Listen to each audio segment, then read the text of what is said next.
Seja louvado nosso Senhor Jesus Cristo. Deixem-se estar sentados. Estamos a viver os primeiros sábados, concretamente este primeiro sábado do mês de março, e como sabemos, esta devoção reparadora ao Imaculado Coração de Maria dos primeiros sábados foi um pedido expresso de Nossa Senhora aqui em Fátima, na aparição de 13 de julho, depois concretizada na aparição a Lúcia, em Pontevedra, em 1925. Os elementos que constituem esta devoção, apenas para avivar memória, são, antes de mais, a confissão com sentido reparador, que quando não é possível fazer-se no primeiro sábado, se pode fazer na primeira ocasião, a comunhão no primeiro sábado, a oração do terço, acabámos de o fazer na Capelinha das Aparições, e há ainda um outro elemento, que são 15 minutos de companhia à Nossa Senhora meditando os mistérios do Rosário. Nós aqui no Santuário associamos este quarto elemento a este momento em que refletimos sobre a mensagem de Fátima e depois temos um momento de oração diante do Santíssimo em que também fazemos companhia a Nossa Senhora, procurando assim obedecer àquilo que ela expressamente nos pediu. E começo com aquela que é a pergunta sacramental, a pergunta da praxe, que é saber quem é que está aqui nesta devoção dos primeiros sábados pela primeira vez. Peço que levante o braço. Muito obrigado. É um número numeroso a quem damos as boas-vindas. E então, agora sim, vamos pôr-nos de pé e vamos iniciar este nosso momento cantando.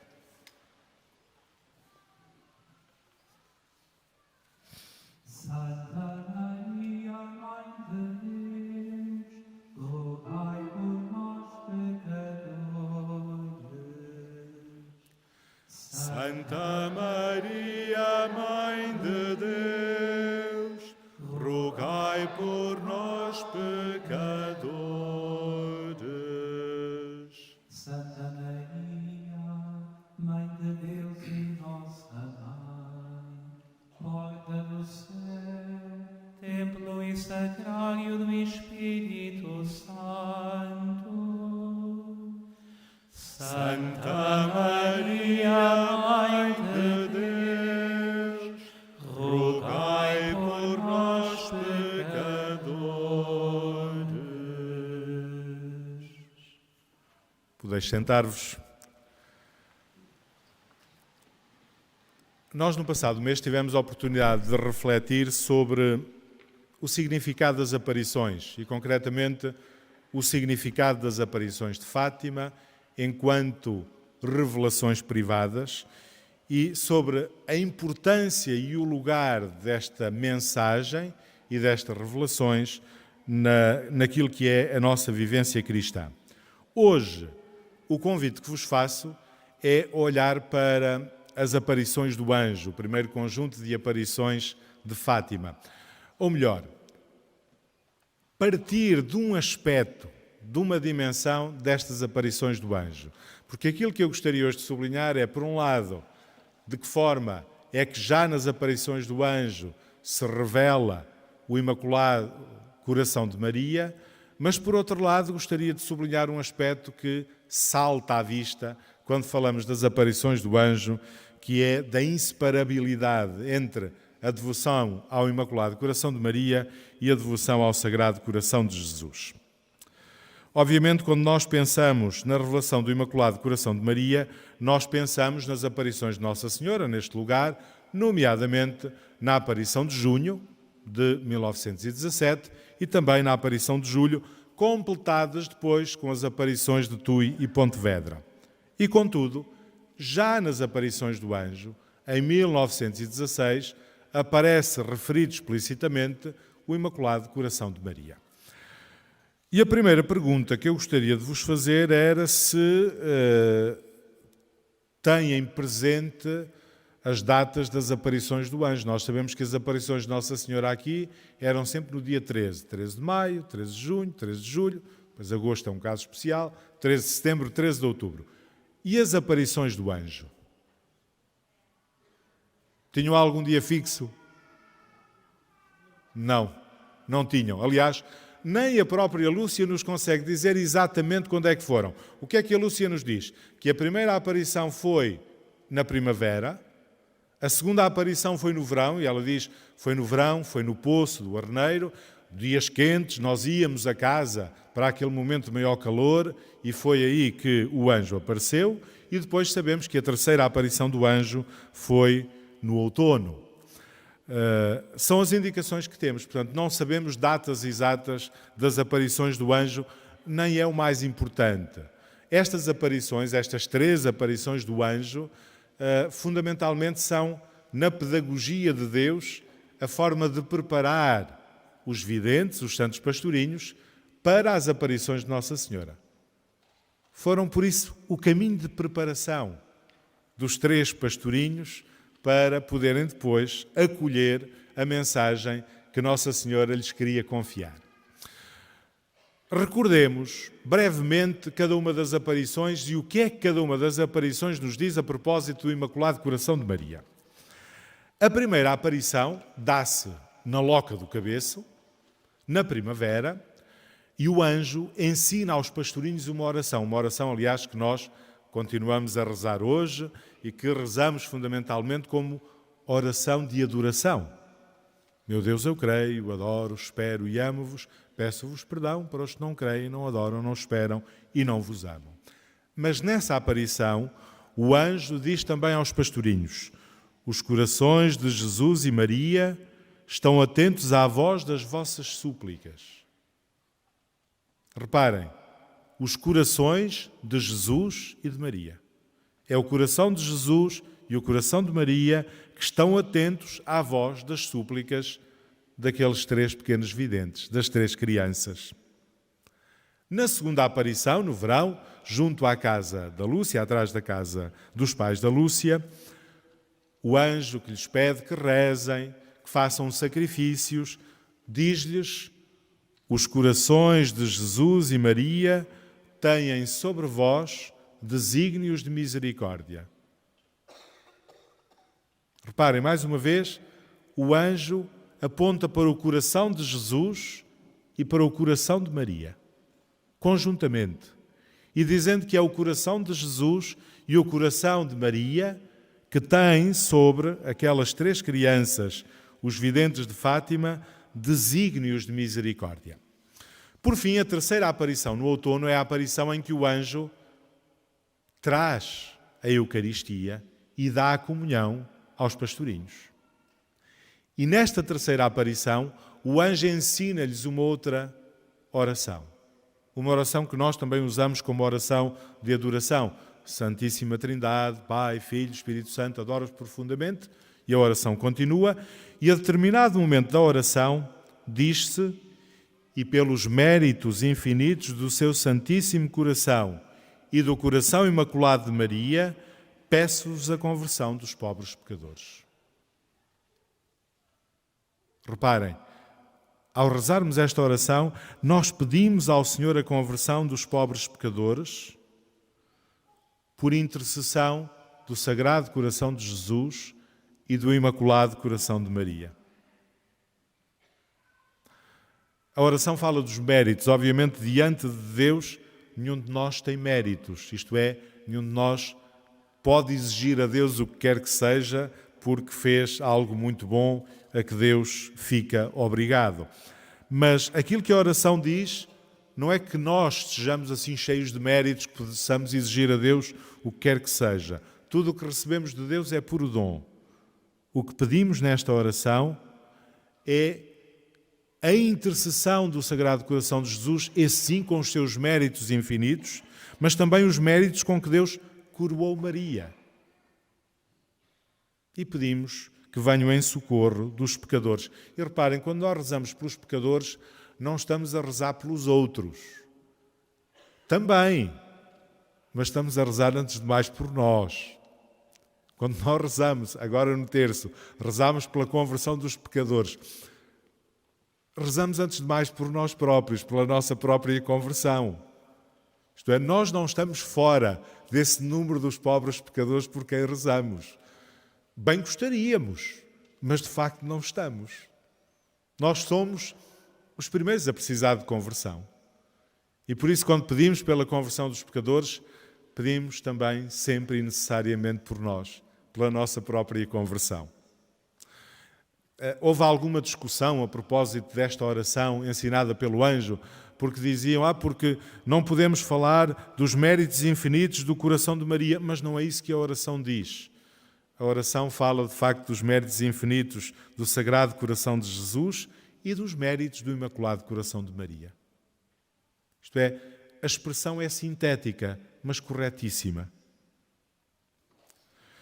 Ora, usando uma linguagem da arquitetura, nós podemos dizer que estas três aparições do anjo, são o pórtico de entrada na mensagem de Fátima. E o que é que nos mostra este pórtico de entrada? Mostra-nos que na mensagem de Fátima o Sagrado Coração de Jesus e o Imaculado Coração de Maria são inseparáveis. Vão sempre juntos, vão sempre a par. Que não os podemos separar porque eles não estão separados. Esta é uma constatação importante. A devoção ao Sagrado Coração de Jesus não faz concorrência à devoção ao Imaculado Coração de Maria, nem vice-versa. Nem a devoção ao Imaculado Coração de Maria faz concorrência à devoção ao Sagrado Coração de Jesus. São inseparáveis. Não podemos separar o que não está efetivamente separado. Esta constatação, por outro lado, mostra-nos que este coração de mãe, que acompanhou toda a vida do seu filho, continua a acompanhar também a nossa própria vida com a sua intercessão e o seu cuidado materno. É interessante que o Concílio Vaticano II diz numa frase muito simples isto, diz: Maria cuida com amor materno dos irmãos do seu filho, que entre perigos e angústias caminham ainda na terra. Isto é, ao sublinhar o quanto o coração de Maria é inseparável do coração de Jesus, o anjo aponta-nos também nesta direção, de que este coração de mãe é um coração que nos acompanha, que vela por nós, que cuida de nós. Ora, isto que acontece no pórtico de entrada das aparições, que são as aparições do anjo, depois exprime-se também, aparece também de novo nas aparições de Nossa Senhora aqui na Cova da Iria. Por isso é que vos dizia no início, as aparições do anjo hoje são apenas o nosso ponto de partida. Ora, o que é que nós encontramos a este propósito aqui nas aparições da Cova da Iria? Entre o muito podíamos dizer, eu gostaria de chamar apenas a atenção para a aparição de junho. Como sabemos, na aparição de 13 de junho, Maria revela aqui aos pastorinhos o seu Imaculado Coração. Dá-o a conhecer. Mas revela uma outra coisa. Revela que confia-se à Lúcia, à vidente Lúcia, uma missão muito especial, que é a missão de divulgar, de tornar conhecida a devoção ao Imaculado Coração de Maria. As palavras de Nossa Senhora à Lúcia são: Jesus quer servir-se de ti para me fazer conhecer e amar. Ele quer estabelecer no mundo a devoção ao meu Imaculado Coração. Entre muitas outras coisas importantes nesta aparição, era este aspecto que eu gostaria de sublinhar. Aquilo que a Lúcia nos transmite é que é Jesus que quer a difusão desta devoção ao Imaculado Coração de Maria. Aliás, mais tarde, numa carta que a Lúcia escreve ao padre José Bernardo Gonçalves, falando do pedido de consagração que Nossa Senhora faz, a Lúcia escreve que tem falado intimamente com o Senhor sobre o sentido dessa consagração. Porque é uma consagração? Mas o Senhor não pode, mesmo sem uma consagração, transformar o mundo e transformar os corações. E a Lúcia diz que, interiormente, a mensagem que o Senhor lhe transmite é esta: porque é que é necessária a consagração? Porque quero que toda a minha Igreja reconheça essa consagração como um triunfo do coração imaculado de Maria, para depois estender o seu culto e pôr ao lado da devoção do meu divino coração a devoção deste Imaculado Coração. São palavras da irmã Lúcia, nesta carta ao Padre José Bernardo Gonçalves. Portanto, é a convicção profunda da Lúcia que é Jesus que quer esta devoção ao Imaculado Coração de Maria, de modo que a devoção aos dois corações vá sempre a par na vida da Igreja. Portanto, aquilo que aparece de forma clara e evidente nas aparições do anjo, aparece também, deste modo, nas aparições da Nossa Senhora aqui na Cova da Iria. Mas demos um passo mais. Olhemos para o testemunho de vida dos santos pastorinhos. De que forma é que encontramos ali a devoção ao Imaculado Coração de Maria e a devoção ao Sagrado Coração de Jesus. Transcrevi aqui para os meus papéis 2 episódios da vida de Santa Jacinta, porque me parecem particularmente reveladores da forma como para os santos pastorinhos a devoção ao Imaculado Coração de Maria era sempre inseparável da devoção ao Sagrado Coração de Jesus. A Lúcia conta a propósito da Jacinta que ela, a Jacinta, antes de ir para o hospital, disse o seguinte à Lúcia: já me falta pouco para ir para o céu. Tu ficas cá para dizeres que Deus quer estabelecer no mundo a devoção do Imaculado Coração de Maria. E quando for para dizeres isso, não te escondas. Diz a toda a gente que Deus nos concede as graças por meio do Coração Imaculado de Maria, que lhe as peçam a ela, que o coração de Jesus quer que a seu lado se venere o Coração Imaculado de Maria. Que peçam a paz ao Imaculado Coração de Maria, que Deus lhe entregou a ela.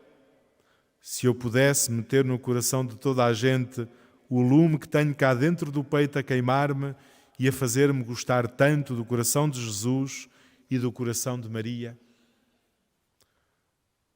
Esta é a expressão de Santa Jacinta, já muito doente, antes de ir para o hospital, onde depois morreria. E reparem, é verdade que aparece em primeiro plano esta devoção ao Imaculado Coração de Maria, mas sempre unida à devoção ao Sagrado Coração de Jesus. É muito interessante, porque os pastorinhos, cansados de tanta gente que continuamente os procurava, que não os deixavam descansar um momento, porque queriam pedir coisas, pediam que intercedesse por eles, queriam perguntar-lhe como era, como não era, eles às vezes escondiam-se. E a Jacinta, antes de ir para Lisboa, para o hospital, diz à Lúcia: quando for para falar do Imaculado Coração de Maria, não te escondas. Não te escondas. Porque é preciso falar disso. É preciso dar a conhecer. É preciso transmitir.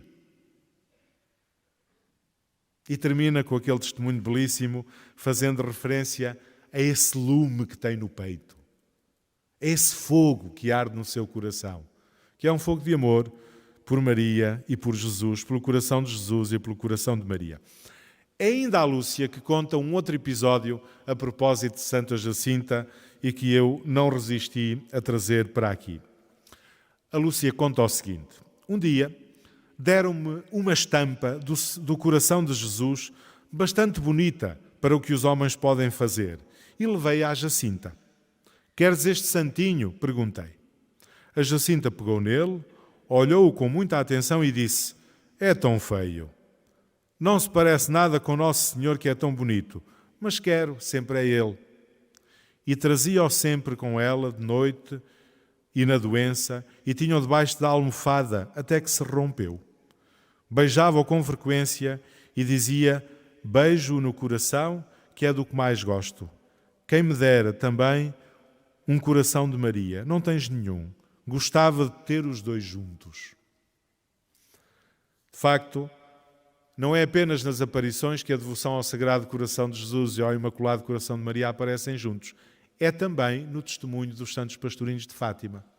E estes 2 testemunhos que trouxe aqui de Santa Jacinta são elucidativos disto que acabo de vos dizer. Obviamente que poderíamos ainda referir as aparições de Tui e Pontevedra.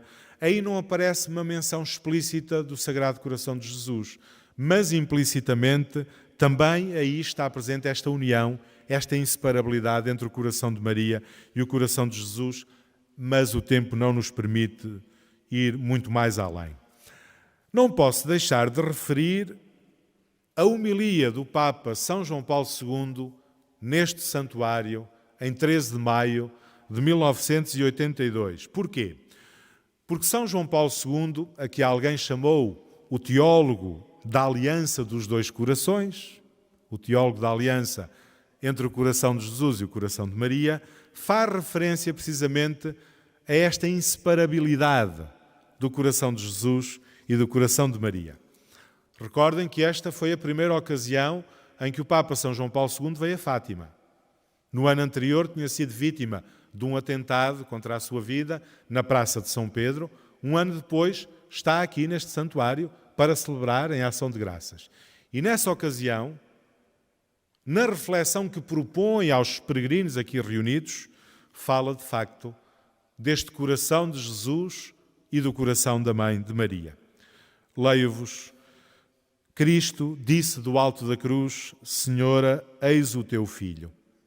E com tais palavras abriu de um modo novo o coração da sua mãe.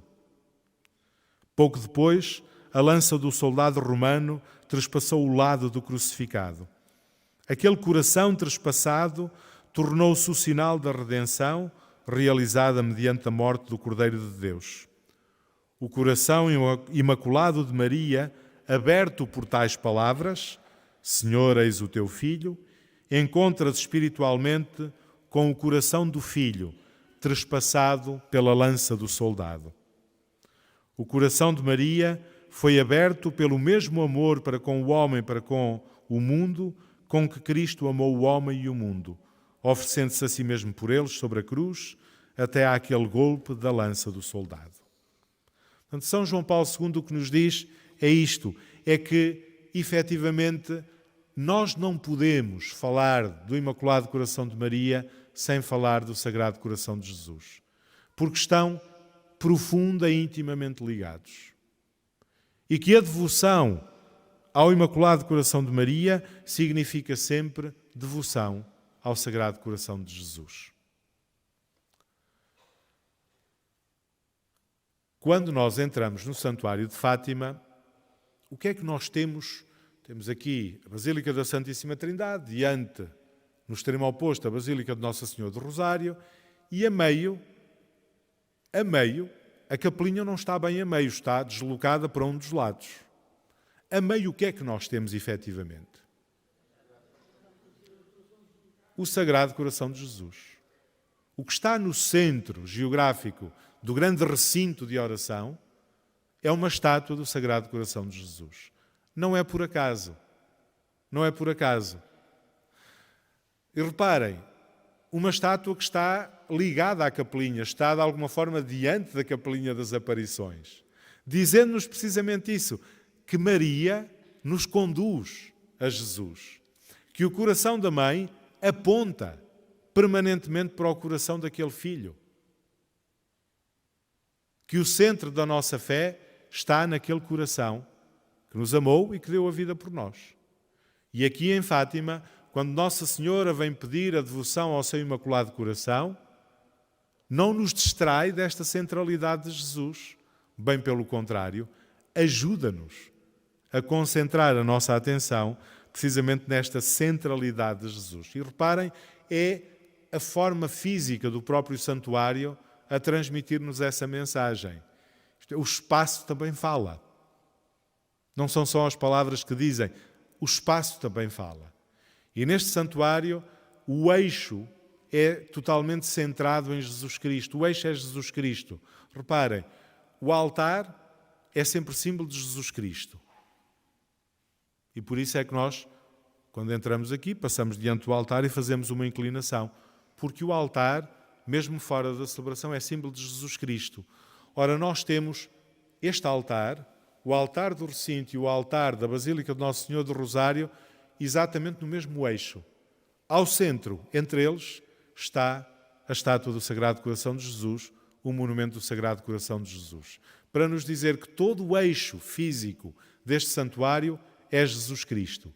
E Maria conduz-nos sempre nesta direção. O seu coração aponta sempre para esta centralidade de Jesus Cristo, para este lugar único e central que Ele tem na nossa vida.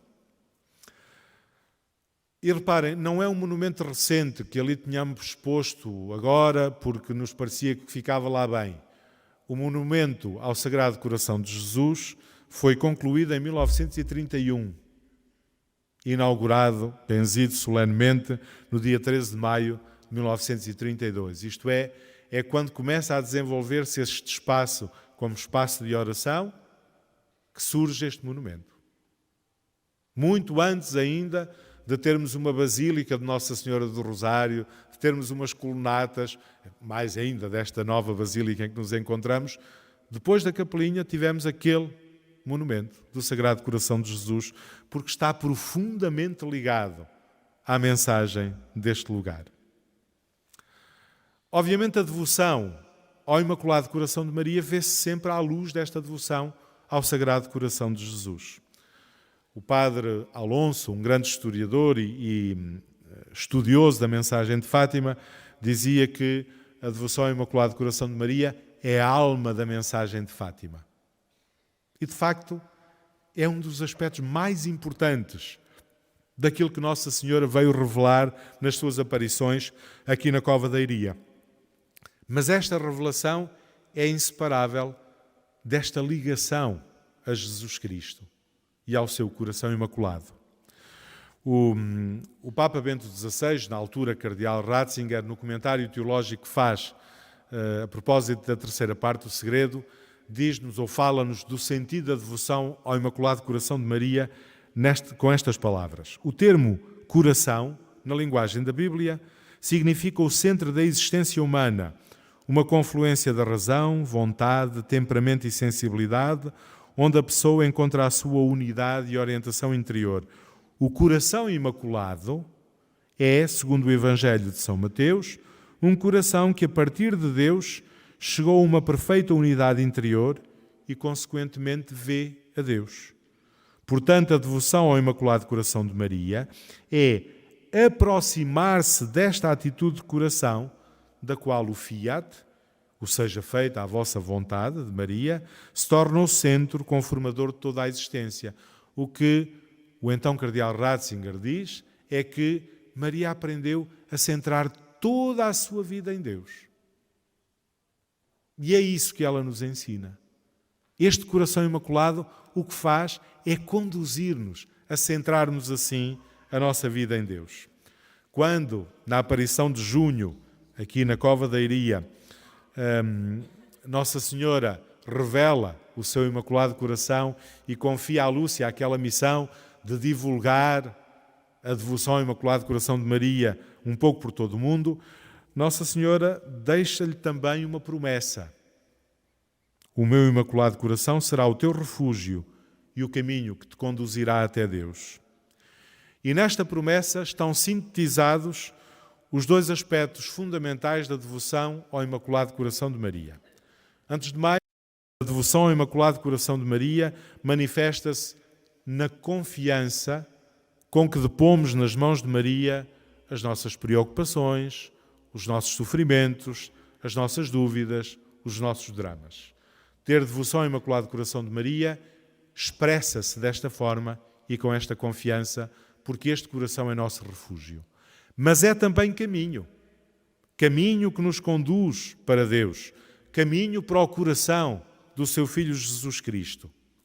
E por isso a devoção ao Imaculado Coração de Maria tem de se manifestar também na imitação das atitudes de Maria, em assumirmos a sua atitude de fé, em nos tornarmos discípulos de Jesus Cristo.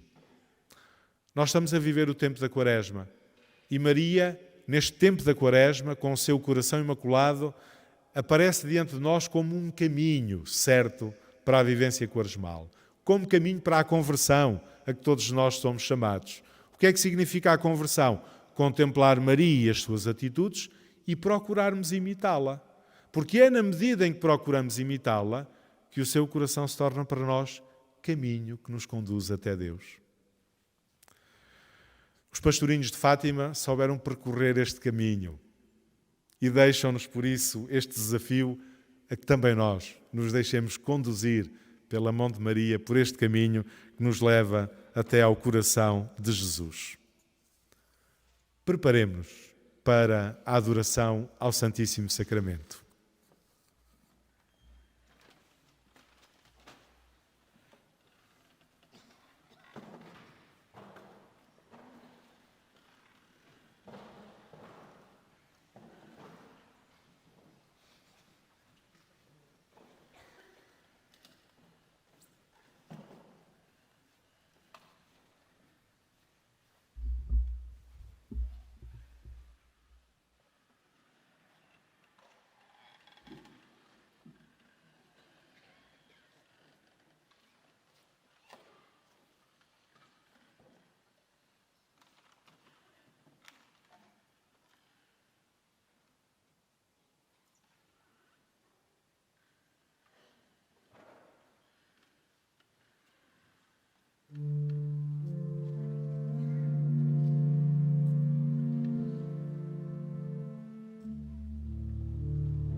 Meu Deus, eu creio, adoro, espero e amo-vos. Peço-vos perdão para os que não creem, não adoram, não esperam.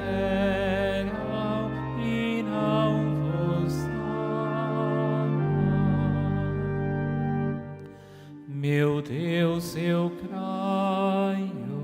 adoro, espero e amo-vos. Peço-vos perdão para os que não creem, não adoram, não esperam.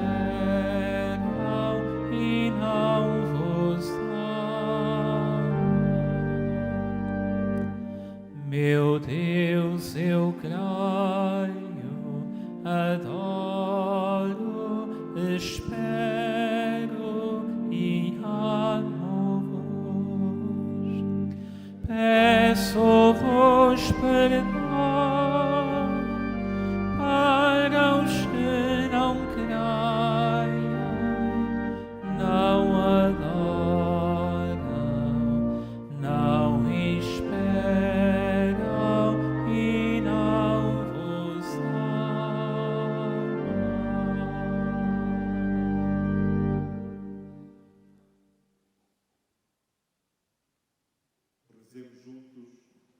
Santíssima Trindade, Pai, Filho e Espírito Santo, adoro-vos profundamente e ofereço-vos o preciosíssimo corpo, sangue, alma e divindade de Jesus Cristo, presente em todos os sacrários da terra, em reparação dos ultrajes, acrilégios e indiferenças com que Ele mesmo é ofendido, e pelos méritos infinitos do seu Santíssimo Coração e do Coração Imaculado de Maria, peço-vos a conversão dos pobres pecadores.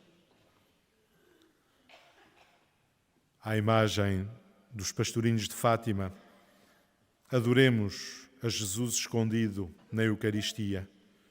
Manifestemos o nosso louvor e gratidão pela sua presença no meio de nós.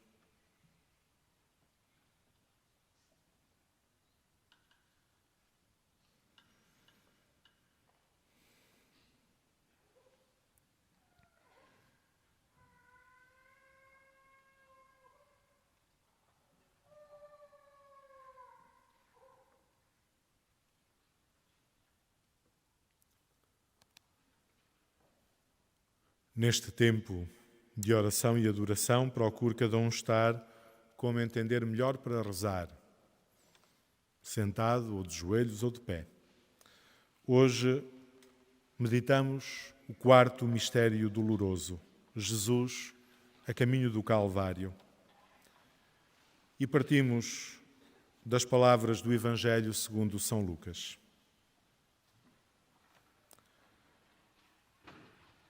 Diz-nos o evangelista São Lucas que depois de terem flagelado Jesus e de o terem coroado de espinhos, o levaram a Pilatos e este apresentou-o ao povo. Mas como a multidão gritava, crucifica-o, Pilatos entregou Jesus para ser crucificado. Colocaram-lhe então às costas a cruz para que a levasse para o lugar do Calvário.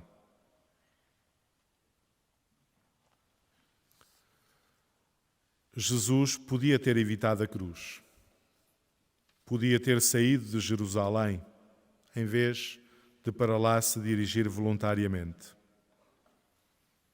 Mas aceitando a cruz, Jesus deixou-nos a maior prova de amor de Deus por nós. Dá a vida. Dá a vida para que nós tenhamos vida e vida em abundância.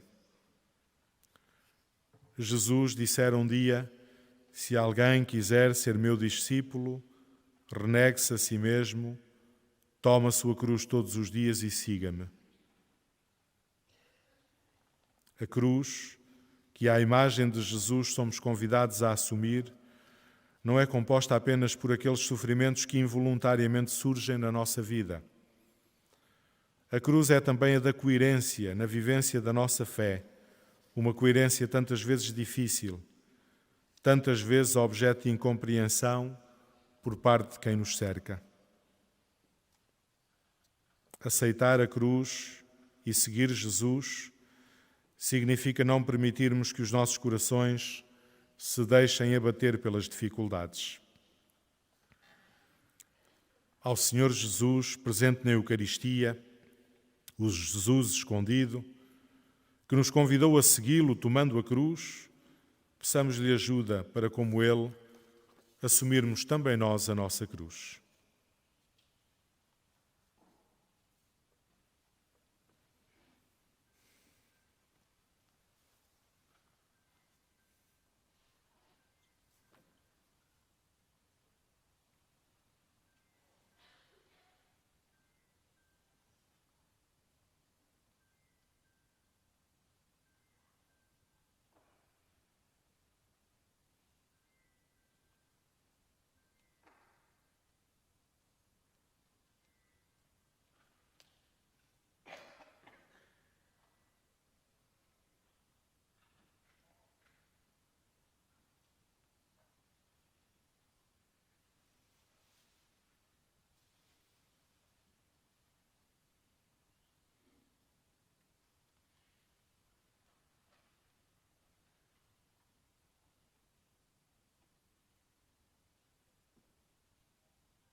Diz-nos o evangelista São Lucas.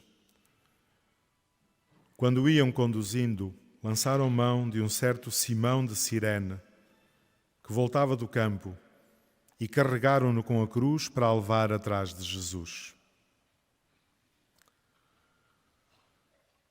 Jesus estava de tal modo debilitado que, com receio de que sucumbisse pelo caminho, lançaram mão de um homem que voltava do campo, Simão de Cirene, para ajudar Jesus a levar a cruz. E deste encontro involuntário brotou a fé. Acompanhando Jesus e compartilhando o peso da cruz, o cireneu compreendeu a graça de poder caminhar com Cristo. Cada vez que com bondade vamos ao encontro de alguém que sofre, de alguém que é perseguido, de alguém que está indefeso, cada vez que compartilhamos o seu sofrimento como o cireneu, estamos a ajudar a levar a cruz de Jesus. E é o próprio Jesus quem nos assegura: o que fizerdes ao mais pequenino dos meus irmãos, é a mim que o fazeis.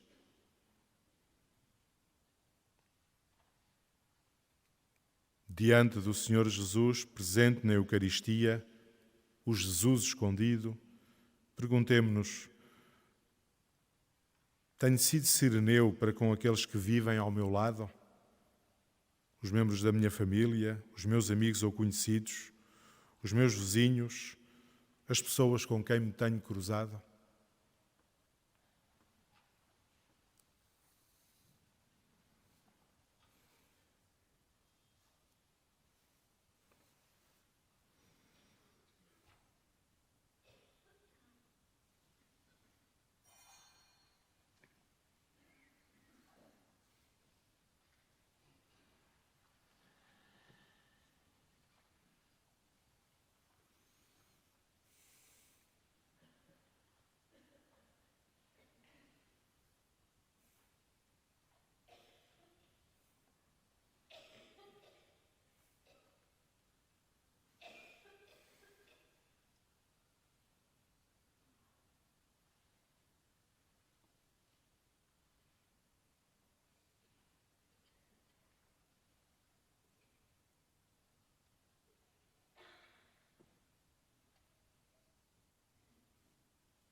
Diz-nos o evangelista São Lucas: seguiam Jesus uma grande multidão de povo e umas mulheres que batiam no peito e se lamentavam por ele.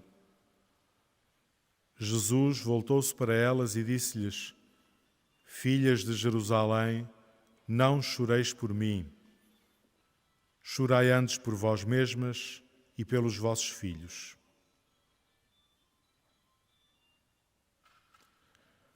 No encontro com as mulheres de Jerusalém, Jesus indica o caminho que devem seguir, o caminho da conversão pessoal.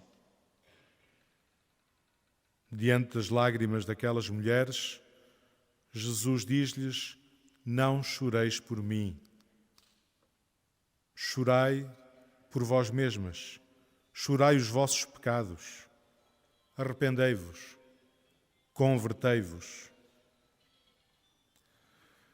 Talvez com demasiada facilidade ficamos presos ao nível do sentimentalismo vazio quando meditamos na caminhada de Jesus para o Calvário. Temos pena de quanto sofreu, mas sem que isso signifique qualquer compromisso de mudança de vida da nossa parte. Ora, é a necessidade de conversão de vida que o Senhor apresenta como caminho. É isso que nos convida.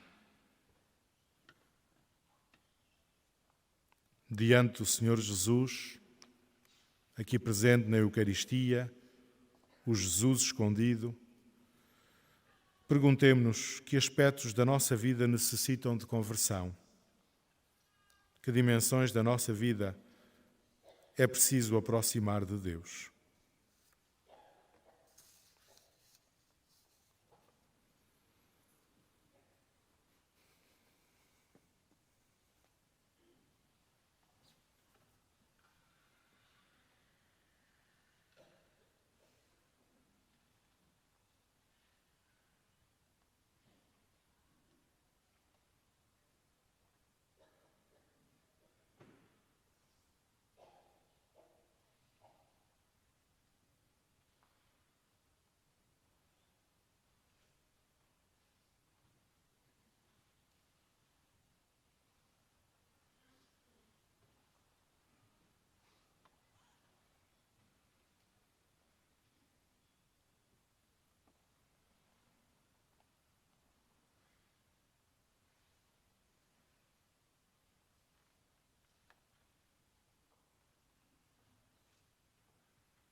No momento da apresentação de Jesus no templo, diz-nos o evangelista São Lucas: Simeão abençoou-os e disse a Maria, sua mãe: este menino está aqui para a queda e ressurgimento de muitos em Israel e para ser sinal de contradição. Uma espada trespassará a tua alma. No caminho de Jesus para o Calvário, carregando com a cruz, está também Maria, sua mãe. A tradição cristã sempre manifestou esta convicção de que a mãe acompanhou o seu filho também nesta hora de sofrimento. E o evangelista São João assegura-nos que ela estava junto à cruz do seu filho. A profecia do velho Simeão no Templo de Jerusalém, quando Jesus era ainda criança, profecia segundo a qual uma espada de dor trespassaria o coração materno, era já o anúncio do mistério da cruz. Mistério da cruz que acompanhou Maria ao longo de toda a sua vida. Dor e sofrimento por ver o seu filho rejeitado, perseguido, condenado, morto. Os discípulos fugiram, mas ela não. Com a coragem, a fidelidade e a bondade de mãe, acompanhou o filho na hora derradeira. Cheia de confiança, manteve-se firme na esperança, mesmo quando essa esperança parecia ter perdido o sentido. Diante do Senhor Jesus, presente na Eucaristia, confiemo-nos também nós aos cuidados da sua e nossa mãe. A Ele que no momento da morte nos entregou Maria como mãe, peçamos-lhe a graça de a imitarmos na fé, na confiança e na esperança, no meio dos sofrimentos e incertezas da nossa vida.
Preparemo-nos para receber a bênção do Santíssimo Sacramento.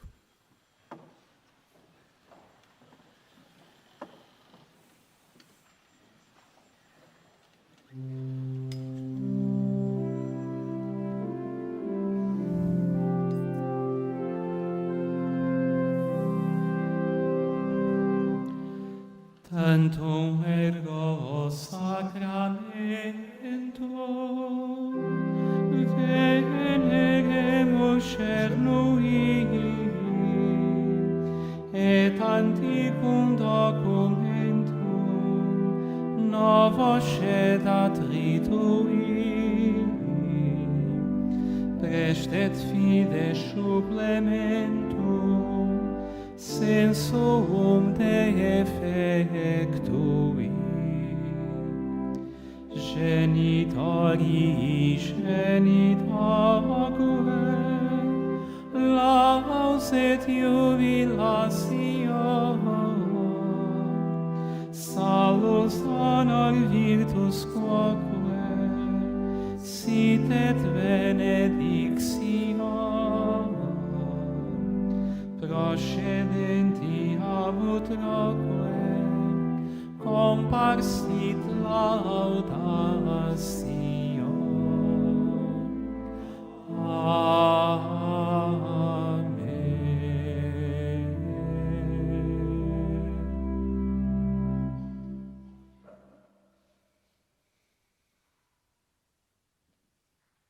Oremos. Senhor Jesus Cristo, que neste admirável sacramento nos deixaste o memorial da vossa paixão, concedei-nos a graça de venerar de tal modo os mistérios do vosso corpo e sangue, que sintamos continuamente os frutos da vossa redenção.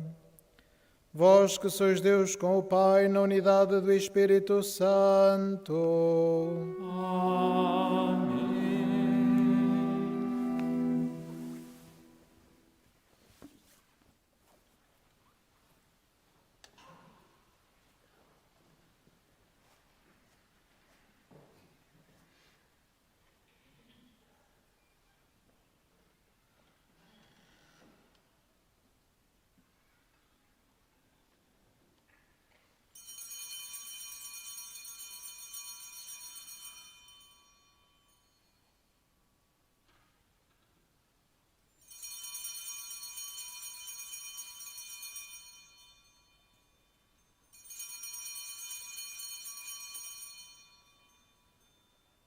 Digamos juntos: bendito seja Deus, bendito o seu santo nome, bendito Jesus Cristo, verdadeiro Deus e verdadeiro homem.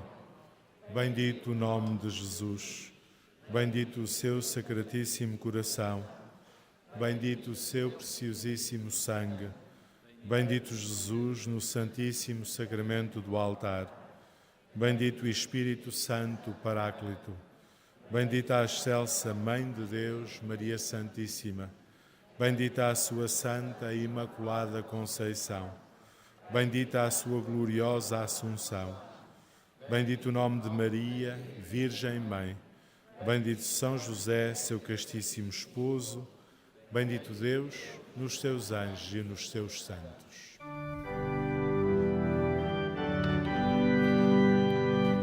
Louvado sejais, Senhor, pelos povos de toda a terra.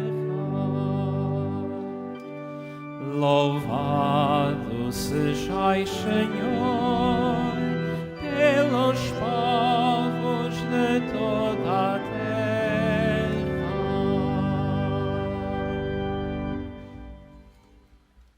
Desejo a todos uma santa e frutuosa quaresma. Voltaremos a encontrar-nos no dia 2 de abril. Bom regresso a vossas casas, ide em paz e o Senhor vos acompanhe.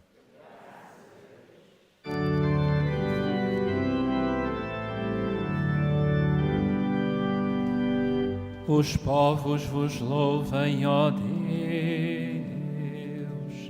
todos os povos vos louvam. Louvado sejais, Senhor,